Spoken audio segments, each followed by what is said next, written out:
Hello, everyone. I hope you're doing well today. We're going to be talking about stuff because it's been a while since I've talked about stuff on this channel. We're going to be talking about, of course, the GTA 6 extended look coming August 27th to Netflix and YouTube. One of the things, of course, that people have noticed is that they are going to be launching it first on Netflix, 3 p.m. Eastern Time, and then later on, you'll be able to see it on YouTube as well as the GTA 6 site at 9 p.m. Eastern. And then, of course, everybody should know that GTA 6 is going to be coming out in just a couple of months, 3 months from now, November 19th. That's going to be for the PlayStation and Xbox consoles. PC will be later on, I'm sure. Doubt we're going to see it for the Switch too, but you never know. You never know, right? So, this made me really think, why would Netflix have this first? Because Netflix isn't really known for games. I mean, they do technically have games. um of course, I pulled up their page here, showing that they already have the thing for the extended look. I don't have a Netflix membership right now. I'm not I don't see why I would sign up for it just to watch a trailer, but who knows, somebody might. Maybe this is some weird scheme to get people to sign up for Netflix. I have no idea. But I don't think that's the case right now because, in case you're not aware, you can actually play games with a Netflix membership right now. If you have Netflix, you can play games on your mobile devices. That's for Android as well as iPhone. These games are included automatically with the Netflix membership, from what I understand, at least. It doesn't matter what membership tier you have, you could just play these games. Now, a lot of these games aren't going to be the best, but there's going to be some pretty solid ones like Dead Cells. That's a really killer game. Moonlighter, that's pretty good. Sonic Mania, of course, fantastic. We got Street Fighter 4. That's kind of an older one, but that's pretty cool that you could play that. Kentucky Route Zero, I've heard good stuff about that. I haven't actually played it, but this one in particular is very interesting because Red Dead Redemption, as it says, Rockstar Games presents. That means that Rockstar has already had a reputation on working with Netflix. They had previously had the GTA Defective Trilogy, the definitive edition, as Rockstar likes to call it. They had that on there, but I don't think it's on there anymore. At least it's not listed on the site. They also have several games based on some of their shows, like Stranger Things. Got WWE 2K25, Cut the Rope. They had another Sonic game there, Sonic Prime Dash, TMNT Shredder's Revenge. But I did see some games that were based on actual Netflix shows as well, besides the Stranger Things.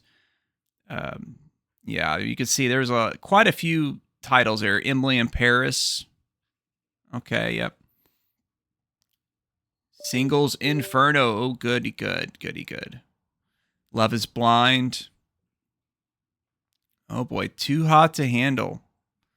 Yeah. So you can see there's one based on Narcos. Okay, that's kind of cool. But you can see they already have a presence with games, as you can see there. But it still doesn't make a lot of sense. It doesn't make sense in a traditional sense. I have a theory as to why Netflix is doing this, why they're doing this. Because, they probably paid Rockstar Games some kind of compensation or whatever. Who knows what the deal is really, but there is definitely something going on. And I have a theory that I'd like to discuss with you guys. So we're going to bring our attention temporarily over to Amazon Luna. Now, this is something that Amazon Prime members can take advantage of. And Amazon Luna has its own games. That if you have a Prime membership, you can play these games. You can also claim games as well to play on your PC. So, you have GOG, Epic Game Store games. And then I don't know what that one is there at all. I never claim those games because I don't even have that service. And then Amazon has their own game launcher as well where you can claim games. But you can also stream games from the Amazon app. So if you have the Amazon Prime membership, you can stream games directly to your computer or your TV. You just, stream the games. I guess you could probably do it on your mobile device. I don't know. But I know it is available on both computer as well as the Amazon Prime TV apps. So that is available. There's quite a variety of games that you can do, but this works differently from how Netflix does it. Netflix, as they had specified, the games are free and easily downloaded to your Android phone and tablet or iPhone, iPad, and iPod Touch. So that's different language because that means you have to have the actual device. You have to download the game, presumably from the Netflix app, and then it'll play on your actual device. Whereas Luna is a very different experience. That's going to be streaming from the cloud. That's going to be like, the xCloud for Xbox or, the GeForce Now, that kind of stuff. Netflix doesn't do that right now. But my theory is they are going to. And you have to think about how big of a deal Grand Theft Auto 6 is going to be. I mean, we're talking about probably tens of millions of sales in the first week of copies of the game. It's going to be the biggest game launch of all time.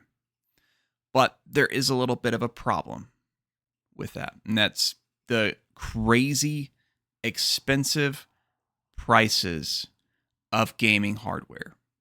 We have the Xbox Series X going for as much as $800 right now. If you want the bare minimum experience with a Series S, that's going to start you at $500. Take a look at the PlayStation side of things.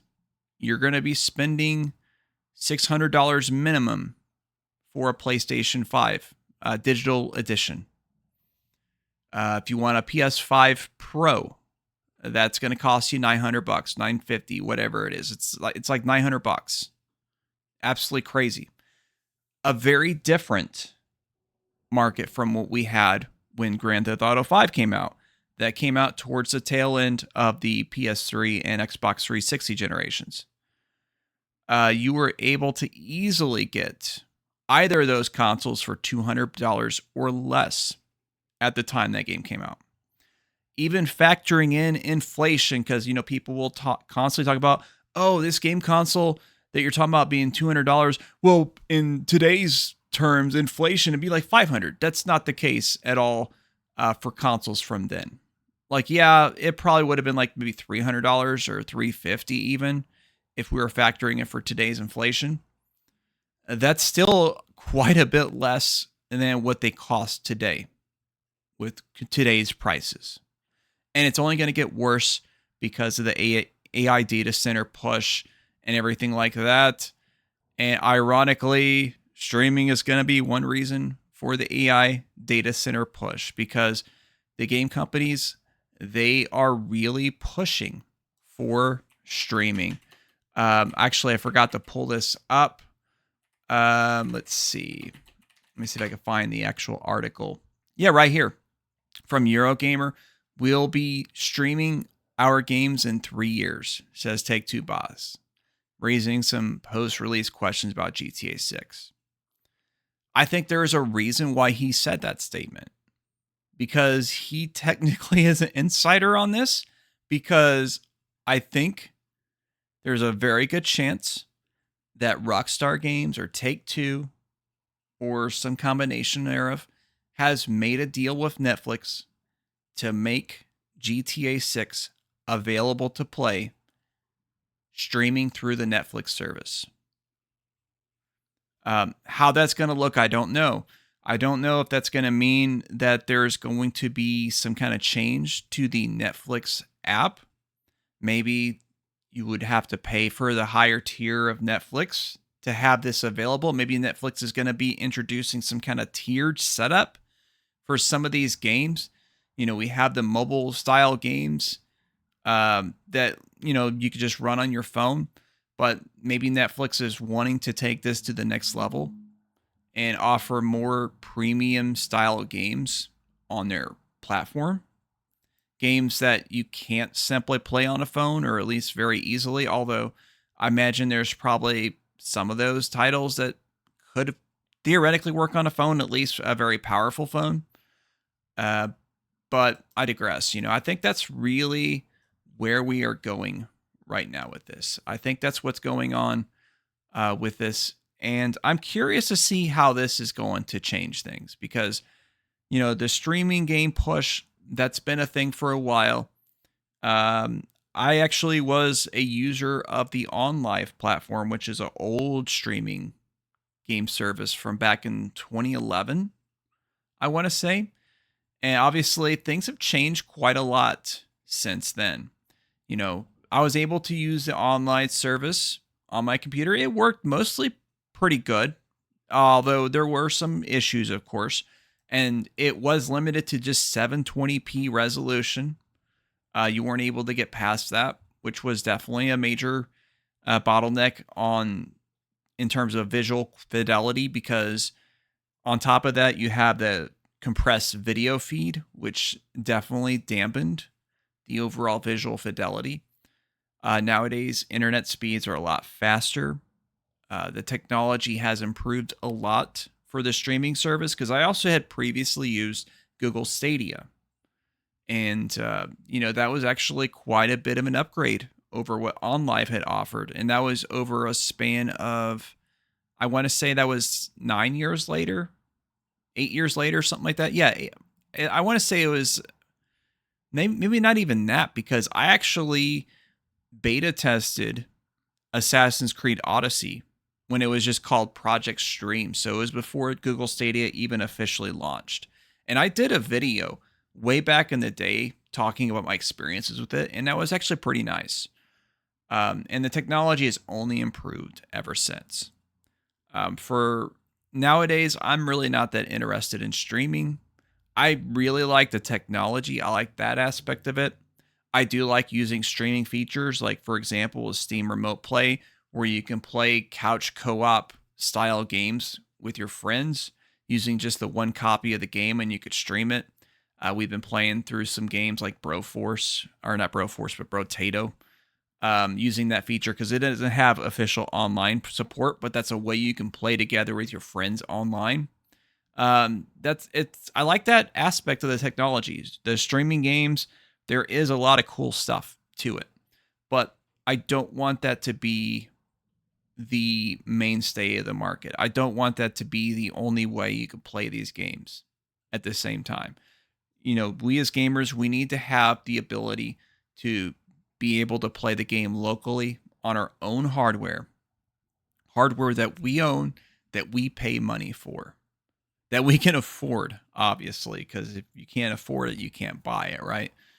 And I think that's very important for various reasons. Obviously, it's important for game preservation. It is important to offer the most optimal user experience.